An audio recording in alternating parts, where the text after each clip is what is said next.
प्रयोग या व्यवहार, प्रयोग या व्यवहार की दृष्टि से शब्द के 5 भेद है।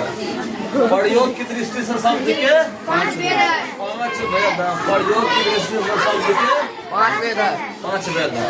संज्ञा, सर्वनाम, विशेषण, क्रिया, अव्यय। संज्ञा, सभी तरह के नाम को संज्ञा कहते हैं। सभी तरह के नाम को संज्ञा कहते हैं। नाम को संज्ञा कहते हैं। नाम को संज्ञा कहते हैं। चाहे वो व्यक्ति का नाम हो, वस्तु का नाम हो, भाव का नाम हो, स्थान का नाम हो, किसी भी का भी नाम हो, नाम को संज्ञा कहते हैं। नाम को संज्ञा कहते हैं। चाहे यहाँ पे गंगा बोल दो या फिर यहाँ पे नरेंद्र मोदी बोल दो, या चाहे ताजमहल बोल दो, चाहे तेजस्वी बोल दो, हाँ चलो, नाम को संज्ञा कहते हैं। तो नाम को संज्ञा कहते हैं। नाम को संज्ञा कहते हैं।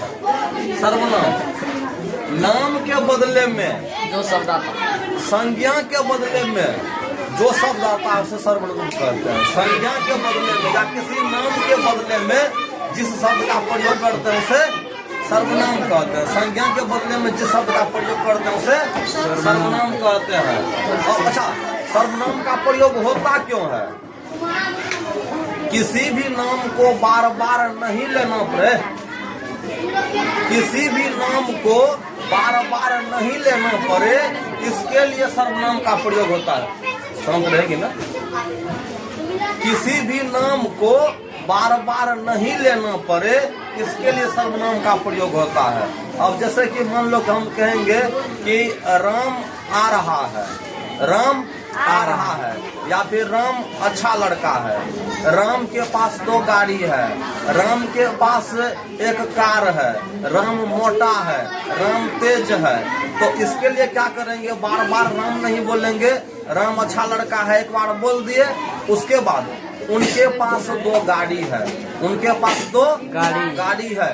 तो राम के बदले में हुआ उनके, मैं उनका दोस्त हूँ, या वह मेरा दोस्त है, वह मेरा दोस्त है, तो वह मतलब राम, वह मतलब राम।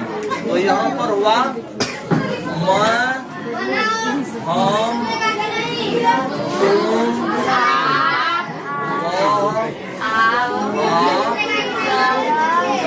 ऐसे करके यह होगा सर्वनाम। मैं, हम, तुम, वह, आप, यह, ये सब हुआ सर्वनाम। विशेषण, संज्ञा और सर्वनाम की विशेषता जिन शब्दों से बताएंगे उसे विशेषण कहते हैं। संज्ञा और सर्वनाम की विशेषता, खासियत जिन शब्दों से बताएंगे उसे विशेषण कहते हैं। जैसे राम अच्छा लड़का है, राम अच्छा लड़का है, तो अच्छा लड़का, राम कैसा लड़का है? अच्छा लड़का। अच्छा, राम की खासियत बता रहे हैं ना। अच्छा देखो, तुम या तो बुराई भी बता सकते हो या तो अच्छाई भी बता सकते हो। बुराई भी एक गुण है, अच्छाई भी एक गुण है। तो बुराई बताओ या अच्छाई बताओ, दोनों संज्ञा है, सॉरी दोनों विशेषण है। बुराई बताओ या अच्छाई बताओ, खट्टा बताओ या मीठा बताओ, सब विशेषण है, वो विशेषण है। तो संज्ञा और सर्वनाम की विशेषता जिन शब्दों से बताएंगे उसे विशेषण कहते हैं। लाल, हरा, नीला, पीला, मोटा, अच्छा, भुसकोल, कमजोर, विशाल, जो बता दो, पतला, दुबला, पतला, जो बता दो, तो यहाँ पे हो जाएगा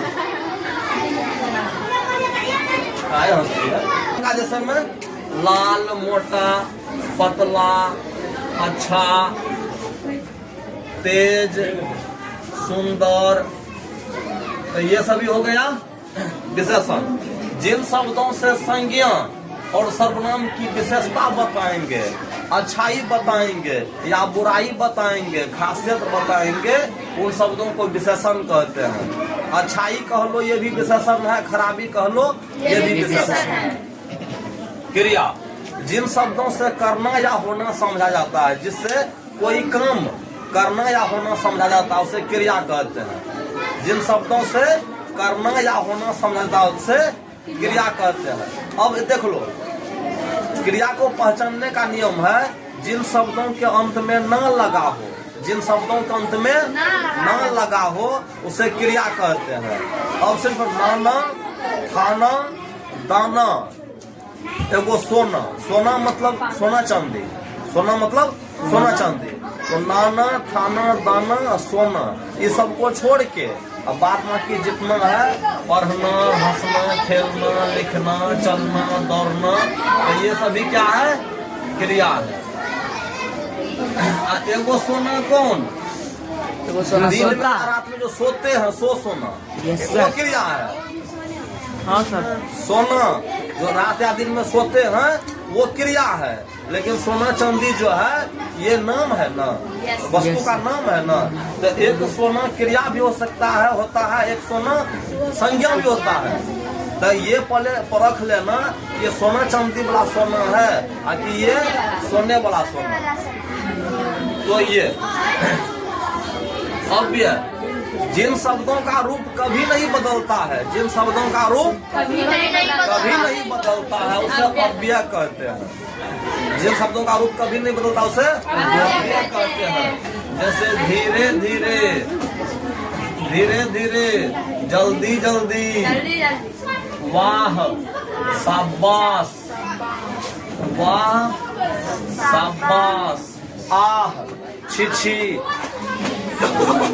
अंग्रेजी में कहेगा तो हुर्रे, हाय फाय, ये सब होता है अव्यय। तो ये है कि जिन शब्दों का रूप कभी नहीं बदले उसे अव्यय कहा जाता है।